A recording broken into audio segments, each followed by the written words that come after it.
બ્રોડકાસ્ટમાં પણ થોડો સમય વચ્ચે જશે તો હું પાછું ચાલુ કરી દઈશ. કહેવાનો આ વાસ્તુ સંબંધી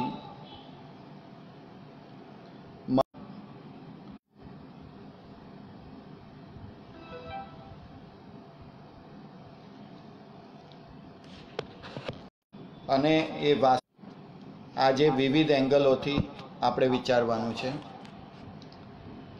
ગઈ વખતે સામાન્યતયા વાત કરી હતી કઈ જગ્યાએ કઈ વસ્તુ હોય પ્રકારનો પરિણામ મળે તો કે ચોક્કસ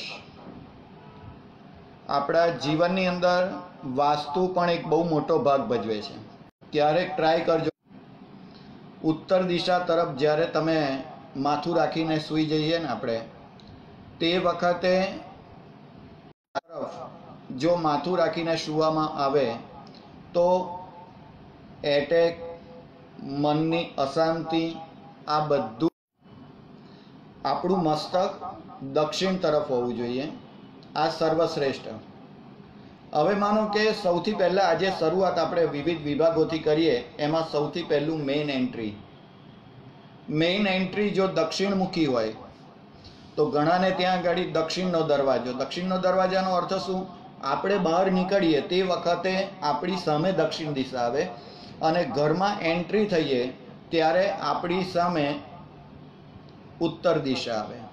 એટલે ઉત્તર અને દક્ષિણ આ બેનો દરવાજામાં દક્ષિણનો જો દરવાજો હોય તો મોટા ભાગે અત્યાર સુધીમાં મેં જોયું છે કે લગભગ દરેક જગ્યાએ આર્થિક પ્રોબ્લેમ, આરોગ્યનો પ્રોબ્લેમ, આ બધું આવતું હોય.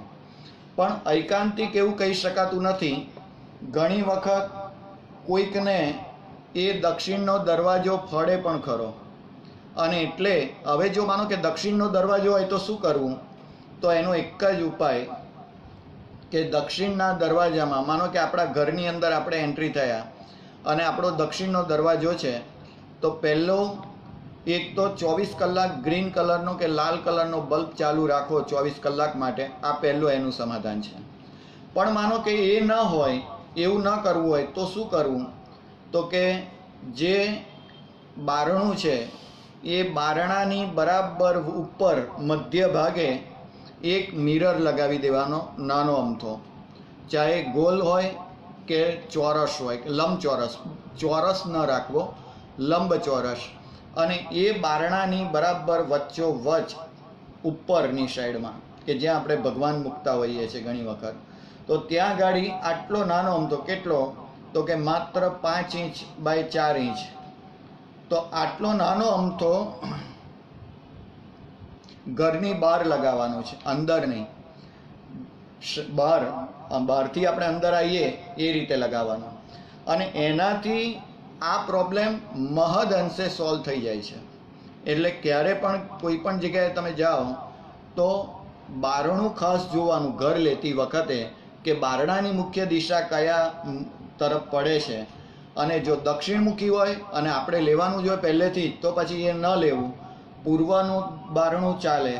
પશ્ચિમમાં પણ હજી ઘણી વખત પ્રોબ્લેમ ઊભો કરે છે.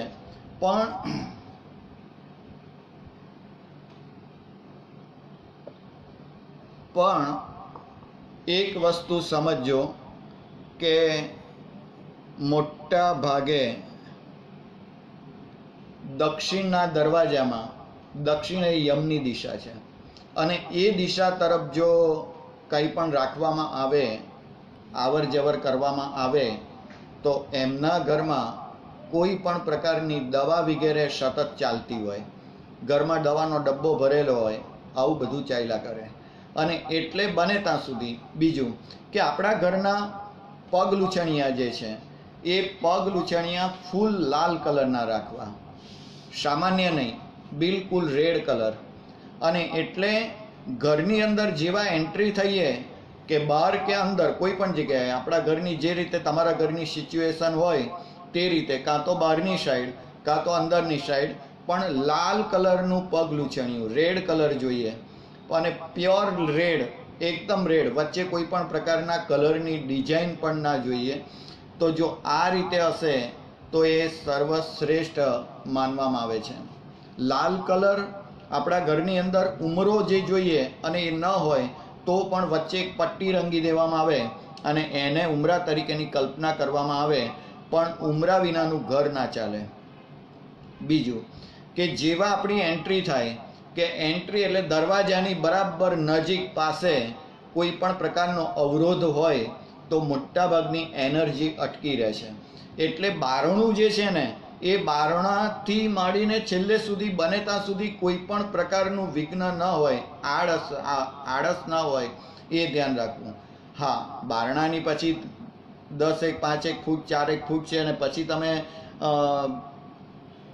સોફા સેટ મૂક્યા છે તો એનો કોઈ વાંધો નહીં, પણ ઘણા લોકોને ત્યાં શું હોય ખબર છે, બરાબર બારણું હોય અને બારણાની પાસે જ સૌથી પહેલાં બહુ મોટું એક કબાટ જેવું હોય, એનાથી અડધું બારણું રોકાઈ જતું હોય, તો એ એનર્જી તમારી વેસ્ટ એનર્જી ઊભી કરે. અને બને ત્યાં સુધી જો આવું હોય તો એ પહેલાં કાઢી નાખવું. ત્રીજી વાત કે ગઈ વખતે વાત કરી હતી કે બને ત્યાં સુધી જે ચંપલ વગેરેના સ્ટેન્ડ છે એ તો ઘરની બહાર હોવા જોઈએ. ઘરની અંદર ચંપલના સ્ટેન્ડ અથવા તો ચંપલ ઘરની અંદર કાઢવા એ પણ બહુ મોટી આર્થિક પાયમાલી ઊભી કરે છે. આપણે ત્યાં આર્થિક રીતે આપણને પાયમાલ કરવાનું કાર્ય આ કરે. નાની અમથી વસ્તુ છે પણ એનો બહુ મોટો અર્થ રહેલો છે. એક અપેક્ષાએ વાત કહું ને તો ઘરની અંદર ધોવાના કપડાં એ પણ 2-4 દિવસ સુધી લટકતા રહેતા હોય.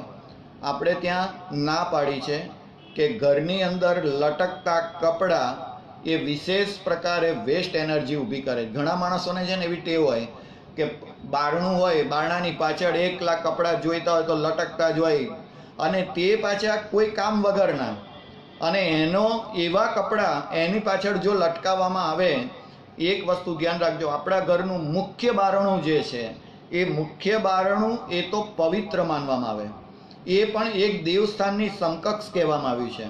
અને એટલે જો એની પાછળ પછી આવા જાતના લૂંછણિયા અને આ અંતે ને બધું જો મૂકવામાં આવે તો એનાથી બહુ મોટું વેસ્ટ એનર્જી તો ઠીક છે, પણ આવું તો મેં ઘણી જગ્યાએ જોયું છે કે એ વ્યક્તિના ત્યાં કોઈને કોઈ પ્રકારનો પ્રોબ્લેમ આવતો હોય.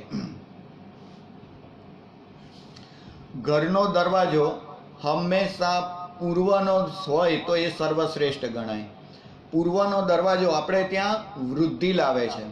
કોઈ પણ વ્યક્તિના ઘરની અંદર પૂર્વનો જો દરવાજો હોય તો એ વિશેષ પ્રકારે એના ઘરમાં આર્થિક, આરોગ્ય બાબતમાં અને આ બધી બાબતોની અંદર બહુ મોટું પરિણામ લાવે છે.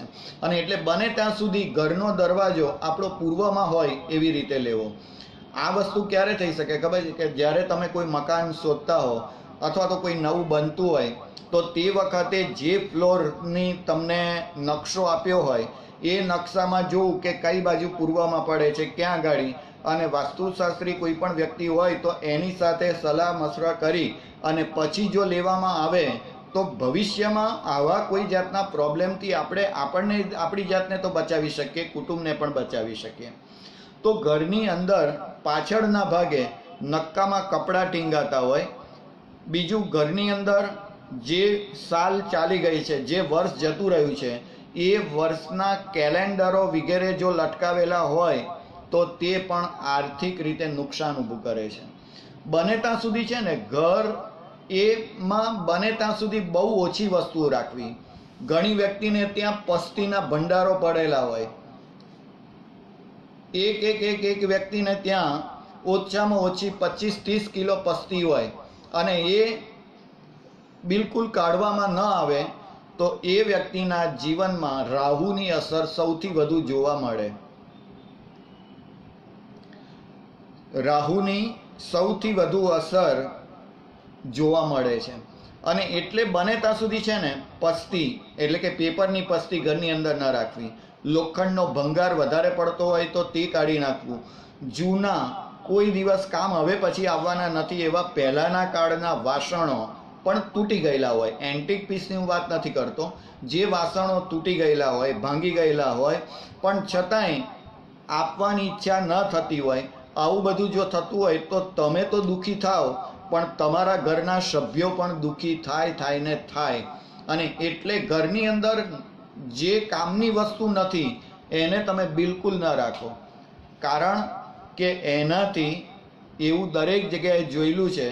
હમણાં ગયા વર્ષે એક જણને ત્યાં વાસ્તુ માટે હું ગયો, અને એ વાસ્તુમાં મેં જોયું કે એ ભાઈ બહુ પ્રાચીન, મતલબ કે પહેલાંના બધા વાસણો ને આન તે નહોતું. વાસણો હોય કદાચ ને કામ લાગે, વસ્તુ જુદી છે, પણ જે વાસણો બિલકુલ તૂટી ગયેલા, ભંગાર ભાંગીને ગયેલા, પણ છતાંય કાઢવાનો જીવ ચાલે નહીં, એના ઘરમાંથી 22 કિલો ભંગાર નીકળ્યો, અને લગભગ 12 થી 15 કિલો ઉપરથી વધારે પસ્તી નીકળી, અને આખું ઘર બધું ચોખ્ખું કરી દીધું એમણે. જે કંઈ વધારાની વસ્તુ હતી, કામની નથી, ભવિષ્યમાં કામ લાગશે એમ કરીને રાખી મૂકી હતી, આ બધી જ વસ્તુ એમને કાઢી. લગભગ 4 મહિને એમનો ફોન આવ્યો કે અમને ઘણું સારું હવે લાગે છે. પશ્ચિમનો જો દરવાજો હોય તો એના માટે આપણે ત્યાં એક જ વિધાન કીધું છે કે જો પશ્ચિમનો દરવાજો હોય તો એક તો દરવાજા ઉપર ઘોડાની નાળ લગાવવી, બીજું કે પશ્ચિમ તરફનો દરવાજો હોય તો દરવાજાની ઉપર અથવા તો આપણો જે દરવાજો જે જગ્યાએ હોય ને એ દરવાજાની મધ્યમાં, એટલે કે મુખ્ય બારણાની મધ્યમાં એક સૂર્યનું ચિત્ર દોરવાનું, અથવા તો બહાર બજારમાં છે ને તૈયાર આટલા સૂર્યના પિત્તલના તૈયાર મળે છે, અને એ એના ઉપર લગાવી દેવા. જો આ વસ્તુ જે છે એ એનું સામાન્ય સોલ્યુશન છે. હા, એનું પરિણામ છે, નથી એવું નથી, પણ આવું હોય તો તે, અને હંમેશા એક નિયમ છે કે દરવાજો આપણે ત્યાં ગાડી બીજા બધા ઘરના બારણા કરતાં મુખ્ય દરવાજો છે એ થોડો મોટો જોઈએ. હવે ઘણી વખત એવું બને કે જે પહેલેથી મકાન લઈ લીધું છે અને એનું પછી બહુ એ ન થતું હોય, તો તે વખતે શું કરવું? તો એના માટે કેવળ ને કેવળ એક જ વસ્તુ લખી છે કે જો દરવાજો મોટો ન હોય ઘરનો, હંમેશા મુખ્ય દરવાજો બીજા બધા ઘરના દરવાજા કરતાં થોડો મોટો જોઈએ, બધા સમકક્ષ દરવાજા ન જોઈએ. અને એટલે હવે જ્યારે કોઈ વખત માનો કે ઘર બનાવો તે વખતે મુખ્ય દરવાજો જે છે એ થોડો મોટો બનાવવો, બાકીના કરતાં 1/2 ફૂટ વધારે હોય તો પણ ચાલે. પણ જો આ ન હોય તો એના માટે શું કરવું? તો કે એના માટે બીજું કંઈ જ નહીં, કેવળ દરવાજા પાસે આખો એક ચારે બાજુથી ગોલ કલર કરી દેવો પટ્ટીવાળો, અને એનાથી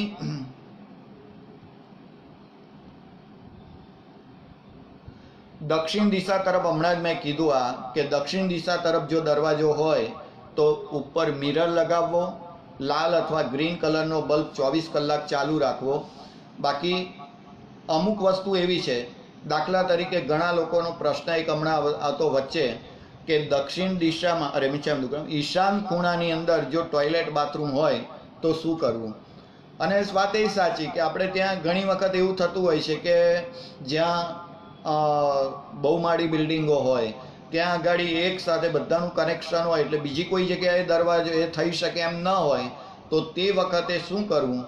તો કે જો ઈશાન ખૂણાની અંદર ટોયલેટ બાથરૂમ હોય તો સૌથી પહેલાં ટોયલેટ અને બાથરૂમની અંદર ચારે બાજુ સતત આખા મીઠાના બાઉલ મૂકી રાખવા બધે. એટલે કે એક ટોયલેટની અંદર મિનિમમ 4 જગ્યાએ હોવું જોઈએ, અને બાથરૂમમાં પણ 4 જગ્યાએ હોવું જોઈએ. હવે માનો કે એની સાથે દરવાજો જેટલો છે, માનો કે 3 ફૂટ દરવાજો છે, તો આ 3 ફૂટ દરવાજાથી એનો ત્રીજો ભાગ કરવાનો, તો કેટલો થાય? 1 ફૂટ, બરાબર? તો 1 ફૂટ દરવાજાથી 1 ફૂટ દૂર ગ્રીન કલરની નાની પટ્ટી કરી દેવી. ફરીથી ઈશાન ખૂણામાં ટોયલેટ છે, એ હવે બીજું કોઈ થઈ શકે એમ નથી, તો શું કરવું? તો કે જેટલો દરવાજો છે એ દરવાજાની જેટલી લંબાઈ છે એ લંબાઈનો ત્રીજો ભાગ ગણવાનો, અને એ દરવાજાથી બરાબર ત્રીજા ભાગનું અંતર જેટલું થાય એટલું ડિસ્ટન્સ કરી અને એ જગ્યાએ ખાલી 2 ઇંચ જેટલી અને એ દરવાજાની માપોમાપ એટલે જેટલો લાંબો દરવાજો છે એટલી એક પટ્ટી કરવાની અને એ પટ્ટી ગ્રીન કલરની હોય તોય ચાલે, રેડ કલરની હોય તોય ચાલે. તો આ રીતે કરવાથી ઈશાન ખૂણાનો દોષ લગભગ મહદ અંશે દૂર થાય છે. અને એટલે આવી નાની નાની બાબતો, એટલે આ કરવા પાછળનું કારણ, આજે આ વાસ્તુનું 4થું સેશન છે, આ કરવા પાછળનું મારું કારણ એક જ છે કે મોટા ભાગે આજે જે લોકો મકાનો લેતા હોય ને, અને બિલ્ડરો પણ મકાન બાંધતા હોય તો પહેલાં એ રીતે બાંધે કે ઓછી સ્પેસમાં સૌથી વધુ મકાનો બને અને અમને સૌથી વધુ નફો થાય. એ વ્યક્તિઓ કોઈ પણ તમને આ રહેવામાં આવ્યા પછી અહીંયા કેવા પ્રોબ્લેમ ઊભા થશે એ ન જોતા હોય.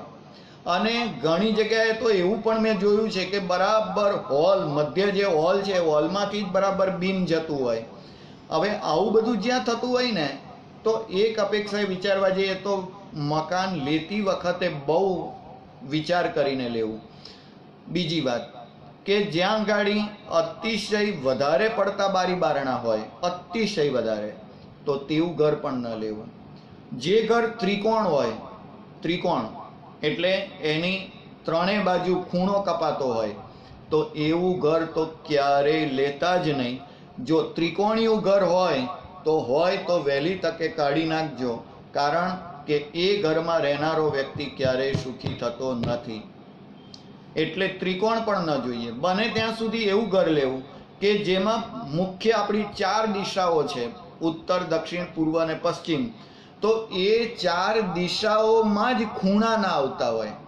ઘણી વખત એવું, આપણા ઘરનો રૂમનો એક રૂમ છે, એ રૂમના ખૂણા જે આવે ને એ બરાબર પૂર્વ દિશામાં આવે.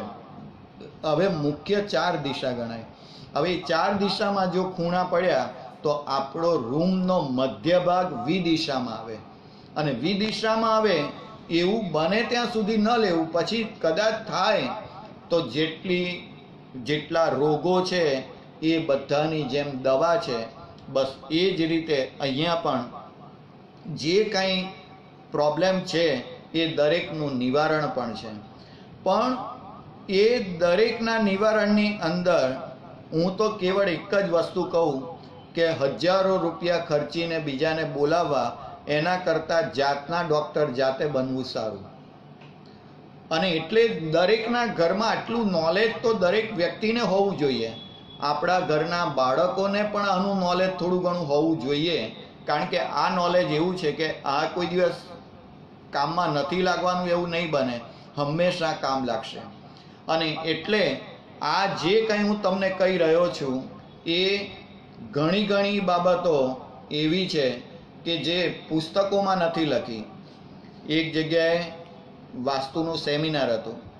વાસ્તુના સેમિનારમાં હું પણ ગયેલો અને બધું જાતની વાત કરી કે આ ખૂણામાં આમ હોય તો આવો પ્રોબ્લેમ થાય, આમ હોય તો આ પ્રોબ્લેમ થાય. લગભગ કલાક પ્રવચન ચાલ્યું અને કલાક પછી પૂછ્યું કે કોઈને પણ કંઈ પણ પ્રશ્ન હોય તો પૂછો. એટલે પછી હું ઊભો થયો. મેં કહ્યું આપે જે કંઈ વાત કરી એ બરાબર છે, કારણ કે તમે જે કીધું કે આ ખૂણામાં આવું હોય તો આ પ્રમાણે થાય, એ તો વ્યક્તિ અનુભવતો જ હોય છે. અને એટલે કીધું એ બરાબર છે, કારણ કે જાણવું તો જોઈએ. પણ એનું નિવારણ શું? પ્રશ્ન તો બધા જ કર્યા કે આમાં આવું હોય તો આ થાય, પણ એના માટે નિવારણ શું? મને એ ભાઈએ કીધું કે એના માટે અમારો 3 દિવસનો વર્કશોપ ભરવાનો અને 3 દિવસની 31,000 રૂપિયા ફી છે. 3 દિવસના 31,000 રૂપિયા. અને તે પછી તમને જાણવા મળે કે એના નિવારણ માટે શું કરવું. ત્યારથી મને એક વસ્તુ મનની અંદર હતી કે કમસે કમ કોઈના દુઃખનો પૈસો ક્યારેય કોઈને સુખી ન કરે. અને એટલે આ જ્ઞાન જે કાંઈ મળ્યું છે એ બધાને હું આપું અને કોઈ પણ જાતના ખર્ચ વગર સામાન્યથી. આપણે ત્યાં કેટલા સરસ, તમે એટલું વિચારો કે જો ધર્મની અંદર કોઈ વ્યક્તિ તપ નથી કરી શકતો તો મુઠ્ઠી સેમ પચખાણ, ગંઠસીમ પચખાણ સ્વરૂપે પણ એને પચખાણમાં લાવવા માટેના નાના નાના અદ્ભુત માર્ગો જો બતાવ્યા હોય તો વાસ્તુમાં પણ આ જ પ્રમાણે છે. બહુ નાની નાની ટ્રીકો એવી છે કે જેના કારણે તમે ધારો એ કરી શકો. બીજી વાત, ઘરની અંદર હંમેશા 3 ચિત્રો અવશ્ય હોવા જોઈએ. એક તો મેં વાત કરી હતી લક્ષ્મી અને સરસ્વતી તો હોવા જોઈએ, તો બરાબર છે, પણ ઘરની અંદર એક દોડતા ઘોડાનું ચિત્ર આવે છે કે જે ઘોડો સતત દોડતો હોય. તો આ દોડતા ઘોડાનું ચિત્ર આપણને સતત સ્ફૂર્તિમાં રાખે અને એની દિશા, એ ચિત્રની દિશા ક્યાં હોય તો કે પૂર્વ દિશામાં. અને તે પણ હું તમને કહું કે એના માટે કોઈ બહાર બીજી કંઈ જવાની જરૂર જ નથી. તમે નેટ ઉપર સર્ચ કરશો દોડતા ઘોડાનું ચિત્ર એટલે હજારો જાતના ચિત્ર તમને એનામાંથી જોવા મળશે. અથવા તો બજારમાં ક્યાંક જાઓ ને તમે જુઓ તો એમાં 2 પ્રકારનું આવે છે, 7 ઘોડા પણ આવે છે અને 9 ઘોડા પણ આવે છે. કારણ કે ચિત્રો વગેરે પણ આપણા મન ઉપર અસર કરનારી વસ્તુ છે. અને જે વ્યક્તિ સતત ગતિશીલ ચિત્રો હોય ને એ આપણામાં પણ સતત કાર્ય કરવાનો પુરુષાર્થ અને ઉત્સાહ મેળ આપે. અને એટલે બને ત્યાં સુધી ઘરની અંદરના જે ચિત્રો છે એ ચિત્રો આવા લગાડવા.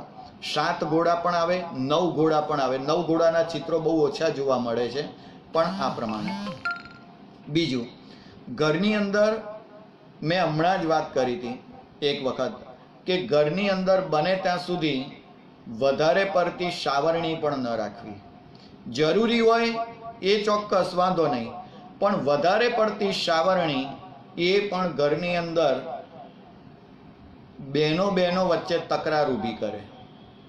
અને એટલે કેટલી તો કે મિનિમમ 4 સાવરણી હોય ત્યાં સુધી વાંધો નથી આવતો, પણ 4 થી વધારે સાવરણી હોય તો બહેનોમાં અંદરો અંદર ઝઘડા થાય ને થાય. આ નિયમ. એટલે એક ઘરમાં વપરાશની 4 સાવરણી ચાલે, પણ એનાથી વધારે નહીં. અને મોટા ભાગે જોયું છે કે ઘણી જગ્યાએ આ તકલીફો 2 પ્રકારના સારા, 9 પણ સારા અને 7 પણ સારા.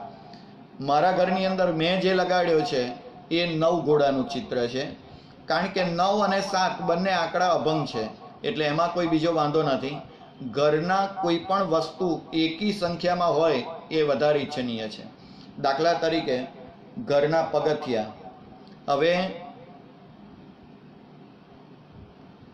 ઘરના પગથિયા, આપણા ઘરની અંદર ઉપર જવા માટેના જે પગથિયા હોય એનો સરવાળો ટોટલ કરો તો એનો જે સરવાળો આવે તે બેકી સંખ્યામાં ન હોય એ ઈચ્છનીય છે. દાખલા તરીકે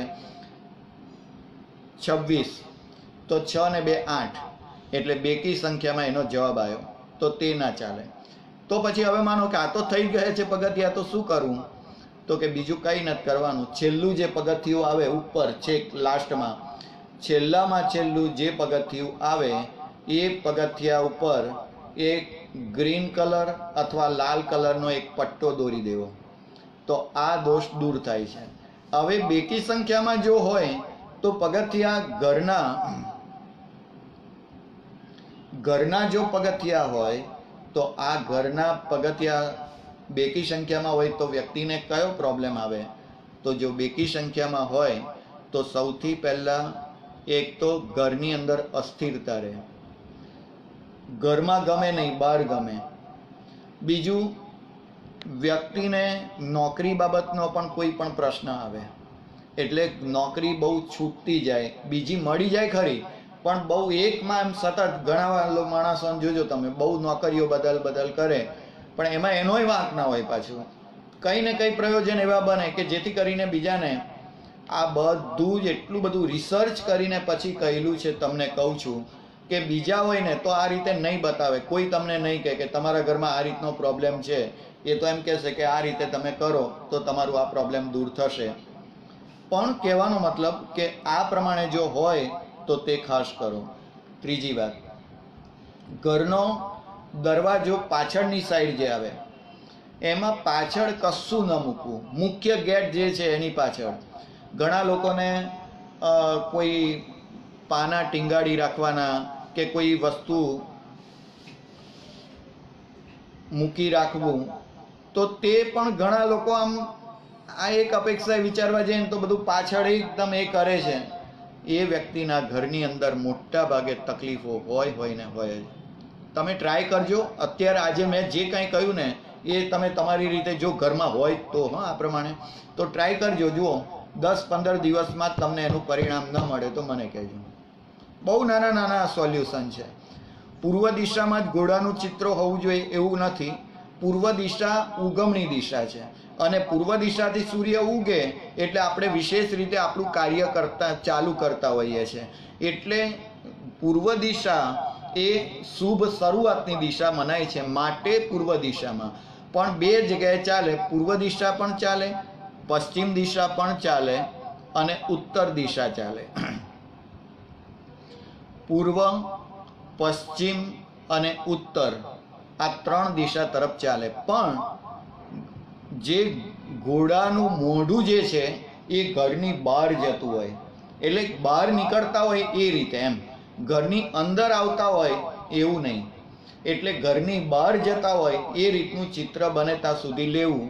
અને બને ત્યાં સુધી એક વસ્તુ ધ્યાન રાખજો કે ઘરની અંદર વધારે પડતા ફોટાઓ, વધારે પડતા યંત્રો, વધારે પડતી કોઈ પણ પ્રકારની દેવદેવીઓની પ્રતિમાઓ અતિશય કામની નહીં, વધારે પડતી કામની નહીં.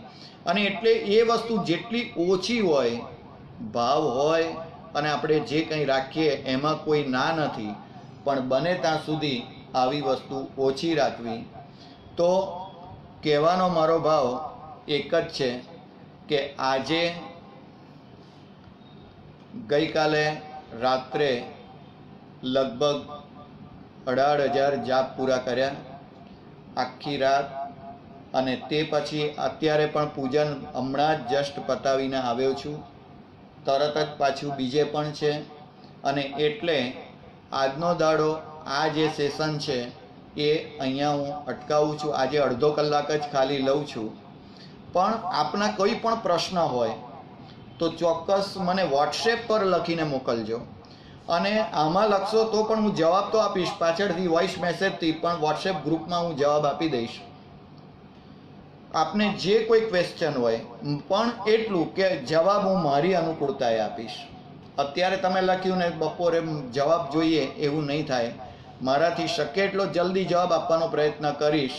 પણ કોઈ પણ એની ટાઈમ કોઈ પણ વાસ્તુ બાબતનો કોઈ પણ ક્વેશ્ચન હોય તો કોઈ પણ જાતનો ચાર્જ લીધા વિના, ફ્રી ઓફ ચાર્જ, ગમે ત્યારે મને રિંગ કરીને પૂછો, ગમે ત્યારે મેસેજથી પૂછો, હું ચોક્કસ એનો જવાબ આપીશ. કારણ કે સમાધિ એ પણ બહુ મોટું કાર્ય છે. અને આ કોઈ પ્રોફેશનલ બિઝનેસ રૂપે હું નથી કહેતો, કેવળ જે મને જાણ્યું છે. હજી નવી નવી વાતો બહુ સરસ આવવાની છે. આવતા રવિવારનું આપણું સેશન એ પણ આ જ રીતે રહેશે. પણ આવતા રવિવારે ઘરની અંદરની જે વસ્તુઓ બધી છે રસોડાની, એ વાસ્તુમાં કઈ રીતે ઉપયોગમાં આવે. દાખલા તરીકે સૌથી પહેલું આપણે મીઠાની વાત કરી હતી કે આ મીઠું જો આ રીતે હોય તો તેનું વિશેષ પરિણામ મળે. એવી રીતે મીઠું વગેરે જે કંઈ વસ્તુઓ છે એ વાસ્તુમાં કયા રૂપે ક્યાં ઉપયોગમાં આવે એના માટે હું આ ખાસ આવતી વખતનું સેશન કરવાનો છું. આવતા રવિવારે ગૃહ વાસ્તુ વિજ્ઞાન ભાગ 5માં પુનઃ મળીશું. હેમંત શાહના પ્રણામ. જય જિનેન્દ્ર.